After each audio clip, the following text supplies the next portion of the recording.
ప్రకృతి వ్యవసాయ విధానంలో సాగు చేస్తున్న ఉత్పత్తులను విక్రయించేందుకు విజయవాడలోని ఎస్ఎల్వి గ్రీన్ విల్లాస్లో ప్రారంభించిన మొబైల్ వెహికల్ను హోంమంత్రి అనిత సందర్శించారు. ఆహార స్వయం సమృద్ధి సాధనలో ప్రకృతి వ్యవసాయం కీలక పాత్ర పోషిస్తుందన్నారు. పరిమిత వనరులతోనే ఇతర దేశాల మిద్దె తోటల ద్వారా గణనీయమైన దిగుబడులు సాధిస్తున్నాయని, మన రాష్ట్రంలో ఉన్న సహజ వనరులను సమర్థంగా వినియోగిస్తూ ప్రకృతి వ్యవసాయాన్ని మరింత విస్తరించాల్సిన అవసరం ఉందని పేర్కొన్నారు. విజయవాడ వంటి పట్టణ ప్రాంతాల్లో నైట్ ఫుడ్ కోర్టుల ద్వారా ప్రకృతి వ్యవసాయ ఉత్పత్తులను ప్రజలకు అందుబాటులోకి తీసుకురావాలనే ప్రతిపాదనను ప్రస్తావించారు. ఇటువంటి వినూత్న కార్యక్రమాల ద్వారా రైతులకు భరోసా కలగడమే కాకుండా ప్రజలకు ఆరోగ్యకరమైన ఆహారం అందుతుందని తెలిపారు.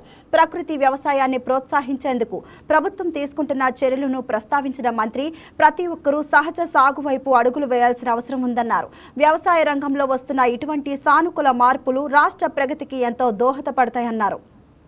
వ్యవసాయ శాఖ తరపున ప్రకృతి వ్యవసాయాన్ని ఈరోజు ఎంకరేజ్ చేసే విధంగా మన విజయవాడ కలెక్టర్ గారు ప్రత్యేకంగా ఇక్కడ ఇలాంటి విల్లాస్ దగ్గరికి కానీ డోర్ స్టెప్స్ దగ్గరికి ఆర్గానిక్ ఫార్మింగ్ని విత్ అకౌంటబిలిటీ అంటే ట్రేసబిలిటీతో సైతం అంటే ఫర్ ఎగ్జాంపుల్ ఆర్గానిక్ ఫార్మింగ్ వచ్చింది, అది నిజంగా ఆర్గానిక్ ఫార్మింగా కాదా అని చెప్పుకోవడానికి ఏ రైతు నుంచి అయితే పండించారో ఆ ట్రేసబిలిటీని కూడా ఒకసారి మనకు చూపిస్తూ ఒక అకౌంటబిలిటీని క్రియేట్ చేయడం నిజంగా ఇది చాలా ఒక మంచి పరిణామం.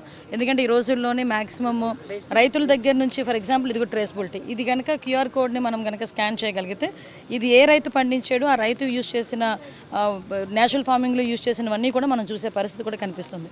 ఇలాంటివన్నిటినీ కూడా ఈరోజు డోర్ స్టెప్స్ దగ్గరికి పంపించి ప్రకృతి వ్యవసాయాన్ని ఎంకరేజ్ చేయాలనే ఉద్దేశంతో గౌరవ ముఖ్యమంత్రి గారి ఆదేశాల మేరకు ఈరోజు ముందుకు రావడం జరిగింది. ఈరోజు చాలామంది రైతులు ఇంతకుముందు మనం టార్గెట్ తక్కువ ఉన్న ఇప్పుడు టార్గెట్ చాలా ఎక్కువ పెట్టుకుని దగ్గర 11 లక్షల హెక్టార్లలోని రైతులందరినీ కూడా మోటివేట్ చేసి వాళ్ళందరినీ కూడా కూరగాయలు పండించడం అని కానీ వాళ్ళు వరి పండించడం అని కానీ ఇవన్నీ కూడా నేచురల్ ఫార్మింగ్లోకి తీసుకొచ్చే పరిస్థితి కూడా కనిపిస్తూ ఉంది.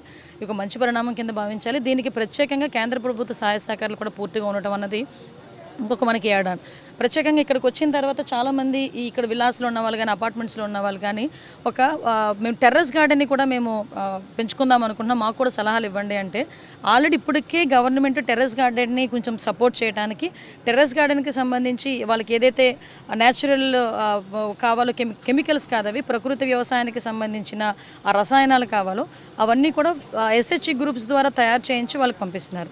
సో ఇక్కడ బోత్ బెనిఫిట్స్ ఏంటంటే ఒక పక్క ఎస్హెచ్జి గ్రూప్ వాళ్ళకి కూడా వాళ్ళకి ఒక ఉపాధి కలిగించినట్టు ఉంటుంది. At the same time terrace garden ఏదైతే ఉందో ఆ ఇంట్లో వాళ్ళు ఒక మంచి ఫుడ్ క్రియేట్ చేసుకోవడానికి వాళ్ళగా పండించుకోవడానికి వ్యవసాయం మీద ఒక ఇంట్రెస్ట్ కలగడానికి కూడా ఒక మంచి పరిణామం కింద భావించాలి. ప్రకృతి వ్యవసాయాన్ని ఇంకా ముందుకి కూడా మనం రెడీ చేయాలి. ఎస్పెషల్లీ మేము సింగపూర్ వెళ్ళినప్పుడు కూడా మేము ఒక చెక్ చేసాం.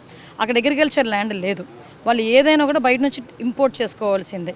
వాళ్ళు ఇంపోర్ట్ చేసుకుంటేనే కానీ వాళ్ళు ఫుడ్ పాల ప్యాకెట్ ఎవ్రీథింగ్ వాళ్ళు అక్కడ నుంచి ఇంపోర్ట్ చేసుకోవాలి. కానీ వాళ్ళు కూడా ఈరోజు టెర్రస్ గార్డెన్ని ఎంకరేజ్ చేసుకుని 30% ఆఫ్ కల్టివేషన్ వాళ్ళు టెర్రస్ గార్డెన్ త్రూ చేస్తున్నారంటే ఎంతవరకు వాళ్ళు ఇన్నోవేటివ్గా ఆలోచిస్తున్నారు మనం కూడా ఆలోచించుకోవచ్చు. ఈరోజు మనకి రిసోర్సెస్ ఉన్నాయి, వాటర్ ఉంది, భూమి ఉంది, అన్నీ ఉన్నాయి. సో మనం కూడా ఈ నేచురల్ ఫార్మింగ్ని మనం ఎంకరేజ్ చేసుకోవాలి.